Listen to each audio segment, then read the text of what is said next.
মানব পাচার, অঙ্গ-প্রত্যঙ্গ বিক্রি, মৃত্যু সনদ জালিয়াতি সহ বিভিন্ন অভিযোগে আলোচিত মিল্টন সমাদ্দারের গ্রেফতার করা হয়েছে। আটকের পর এসব তথ্য জানায় ঢাকা মহানগর গোয়েন্দা পুলিশ। মিল্টন সমাদ্দার বর্তমান সময়ের আলোচিত সমালোচিত নাম।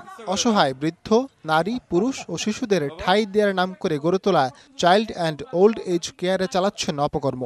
এমন অভিযোগে সম্প্রতি বেশ কিছু গণমাধ্যমের শিরোনাম মিল্টন সমাদ্দার। বুধবার সন্ধ্যায় রাজধানীর মিরপুর থেকে তাকে আটক করে মহানগর গোয়েন্দা পুলিশ।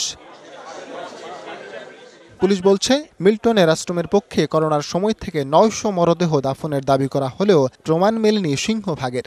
সে ইতিমধ্যে 900 লাশ দাফন করলেও 835 সালের সম্পূর্ণ গরমিল কোনো ডকুমেন্টসে দেখাতে পারে নাই। পাশে একটা মসজিদ ছিল, সেখান থেকে প্রশ্ন উঠেছে যে কিডনির পাশে সেখানে রক্তের দাগও রয়েছে।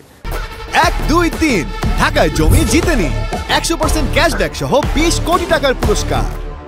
মিল্টন জাল করতেন ডেথ সার্টিফিকেটও, ছিল একাধিক টর্চার সেল। এছাড়া সামাজিক যোগাযোগ মাধ্যম সহ বিভিন্ন মাধ্যমে আশ্রমের নামে পাওয়া বিপুল অর্থ কোথায় ব্যয় করা হচ্ছে, এসব বিষয়ই তাকে জিজ্ঞাসাবাদ করবে পুলিশ।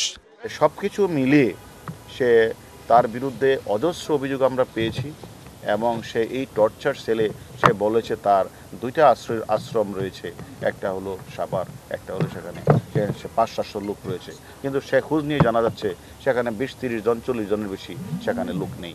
তদন্তের প্রয়োজনে জিজ্ঞাসাবাদ করা হতে পারে মিল্টনের স্ত্রীকেও। তার ওয়াইফকে আমরা জিজ্ঞাসাবাদ করব এবং কাগজগুলি আমরা উদ্ধার করব। ফরহাদ ইবনে মালেক, ডিবিসি নিউজ, ঢাকা।